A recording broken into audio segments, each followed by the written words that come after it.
시청자 여러분 안녕하십니까? VOA 뉴스투데이 시작합니다. 북한이 미국과 협상 경험이 없는 군 출신의 리선권 조국평화통일위원장을 외무상에 임명한 사실을 공식 확인했습니다. 미국 내 전문가들은 북한이 강경한 메시지를 전달하기 위해 군 출신을 외교 수장으로 임명했다며 이 미북 대화는 더 복잡해질 수 있다고 전망했습니다. 첫 소식 함지하 기자가 취재했습니다. 미국의 전문가들은 리선권 신임 외무상이 외교관이 아니라 강경 성향의 군 출신 인사란 점에 주목했습니다. 켄 고스 미 해군 분석센터 국제관계국장은 북한의 김정은 위원장이 이미 노동당 전원회의 보고를 통해 외교에 관심이 없다는 점을 분명히 했다면서 앞으로 북한의 강경한 메시지를 전하기 위해 리선권 외무상을 임명한 것이라고 분석했습니다. And so you want to have a new face as the face of the Ministry of Foreign Affairs, moving away from Yi Young-ho, who is a traditional diplomat, to somebody who really comes out of the military line to really kind of convey that hardline message. 2018년 대미 협상을 이끌었던 김영철 노동당 부위원장 라인이 부활해 역할을 할 수 있다는 분석도 나왔습니다. Question for me related to Lee Sun-kwon's appointment is the question of whether it means that the Kim Young-chol line is reasserting control over North Korean foreign policy. 하지만 리선권 외무상은 미북 대화를 설계하는 건축가가 아니라 북한의 입장을 전달하는 전달자의 역할이 더 클 것으로 예상됐습니다.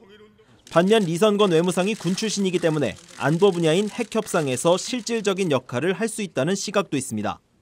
So what we know about Ri is that he has a background that is less from the foreign ministry and more from the security side.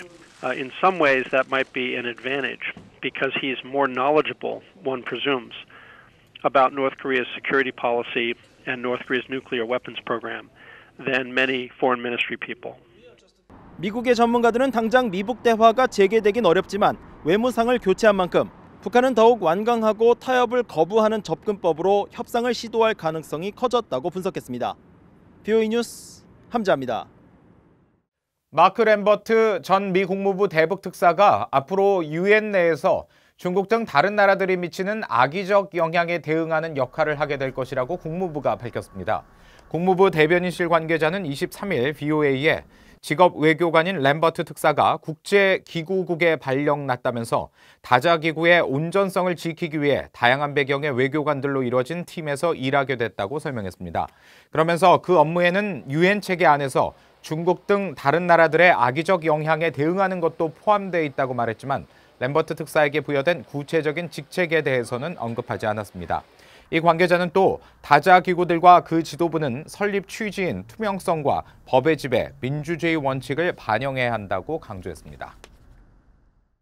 이 북한이 아프리카 소말리아 등과 함께 세계에서 가장 부패한 나라 중 하나로 나타났습니다.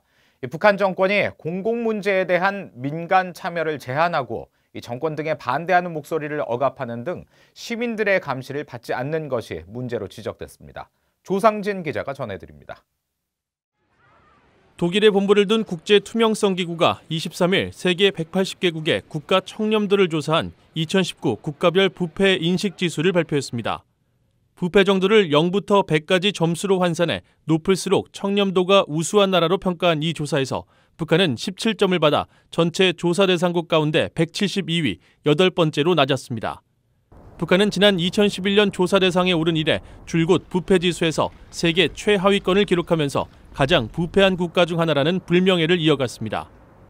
지난 2011년부터 2016년까지는 8점을 받아 5년 연속 세계 최악의 부패 국가에 이름을 올렸고 2017년에는 171위, 2018년 176위 등 청렴도가 개선되지 않고 있습니다. 국제투명성기구는 북한과 중국, 캄보디아, 베트남 등 공산권 국가들이 공공 문제에 대한 민간 참여를 지속적으로 제한하고 있다면서 정권에 반대하는 목소리를 억압하고 시민들의 감시를 받지 않는 사회 구조가 부패를 악화시키고 있다고 밝혔습니다. 북한은 앞선 조사에서도 재앙적 수준의 청렴도로 부패 개선 사항이 전혀 없다는 평가를 받은 바 있습니다. 유엔 인권 최고대표 사무소도 지난해 발표된 보고서에서 북한의 만연된 뇌물과 부패의 심각성을 지적한 바 있습니다. The report finds that, in effect, this threat of arbitrary arrest and the harsh consequences that follow provides state officials with a powerful means to secure bribes from a vulnerable population seeking to eke out an existence through rudimentary market activity. 국제투명성기구는 이번 보고서에서 청렴도가 높은 나라들은 활발한 언론과 정부 예산 집행에 투명한 공개를 비롯해 정부 관리들에 대한 높은 기대 수준과 독립적인 사법 체계를 갖고 있다고 설명했습니다. VOA 뉴스 조상진입니다. 반기문 전 유엔 사무총장이 미 단체 행사에서 이 북한은 미국과 한국이 도와줄 준비가 돼 있을 때 기회를 잡아야 한다고 밝혔습니다. 특히 김정은 위원장의 태도 변화와 국제사회의 공조를 강조했습니다. 김시영 기자가 보도합니다. 지구 종말 시계가 종말에 가장 가까워졌음을 발표하는 미국 핵과학자회 주최 행사에 참석한 반기문 전 유엔 사무총장은 북한 김정은 위원장의 태도 변화가 필요하다고 밝혔습니다. 김 위원장은 선대와는 다른 세대라면서 어떻게 하면 국제사회로부터 존경을 받을 수 있을지 생각해야 한다는 겁니다. 국제사회를 보는 눈을 좀 시각을 좀 넓혀서 좀 더 이제는 바깥으로 나와서 이 북한도 어떻게 하면 국제사회에서 참 존경받고 그런 회원국이 되느냐 이런 것이 이제 필요하다고 생각합니다. 반 전 총장은 그러면서 북한은 미국과 한국이 도울 준비가 돼 있을 때 기회를 잡아야 한다고 강조했습니다. 사실은 트럼프 대통령처럼 이렇게 적극적으로 북한에 대해서 좀 적극을 하고 그런 대통령이 없죠. 북한으로서 이런 기회를 잘 좀 포착을 해서 활용을 하는 것이 바람직스럽고. 북한의 변화를 위해서는 중국과 러시아의 협조가 중요하다는 점도 강조했습니다. 대북 제재 완화에 대해서는 미국 혼자가 아니라 유엔 안보리 전체, 즉 국제사회가 제재한 것이라며 북한의 일방적 기대가 아니라 국제사회가 수긍할 북한의 역할이 중요하다고 강조했습니다. 반기문 전 총장은 김정은 위원장이 오랜 핵보유 야망을 내려놓을 명확한 동기를 국제사회가 만들어주는 게 무엇보다 중요하다고 강조했습니다.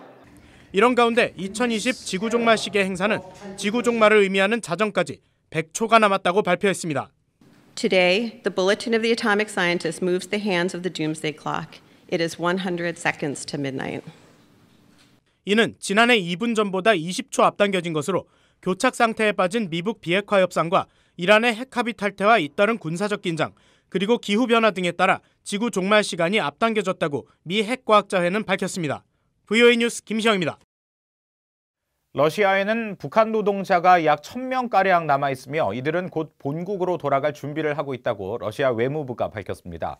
마리아 자하로바 러시아 외무부 대변인은 23일 브리핑에서 여러 어려움으로 유엔 안보리 결의에 따른 송환 시한인 지난해 12월 22일까지 북한 노동자들을 모두 귀국시키지는 못했다면서 이같이 말했습니다.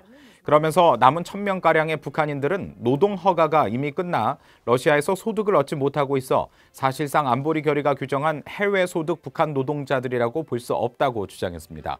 러시아 내무부가 전날 발표한 통계 자료에 따르면 러시아는 지난해 북한인 16,600여 명에게 관광 비자를, 1,300여 명에게는 학생 비자를 발급했습니다.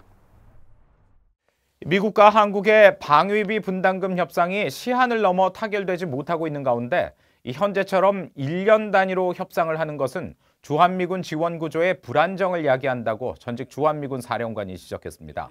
빈센트 브룩스 전 사령관은 23일 VOA에 한국 국적의 민간인 고용이나 한국 측이 비용을 부담하는 주한미군 기지 건설 계획은 1년 이상 기한이 필요하기 때문에 과거처럼 최소 3년 이상 단위로 협상해야 한다고 말했습니다.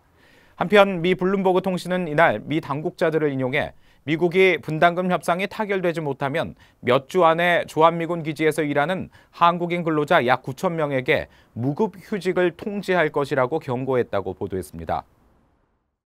중국에서 빠르게 확산되고 있는 신종 코로나 바이러스, 이른바 우한 폐렴의 북한 내 확진자는 현재 없다고 세계보건기구 WHO가 밝혔습니다. WHO는 23일 우한 폐렴의 북한 유입을 막기 위한 WHO의 활동과 북한 내 현황을 묻는 VOA의 질문에 이같이 확인하며 북한 보건성과 긴밀히 연락하며 1일 단위로 상황을 점검하고 있다고 설명했습니다. 한편 베이징 소식통에 따르면 북한 고려항공은 우한 폐렴 유입을 막기 위해 중국인을 포함한 자국민의 베이징발 평양행 탑승을 금지하고 있는 것으로 알려졌습니다. 이상으로 VOA 뉴스투데이 마칩니다. 함께해 주신 여러분 고맙습니다.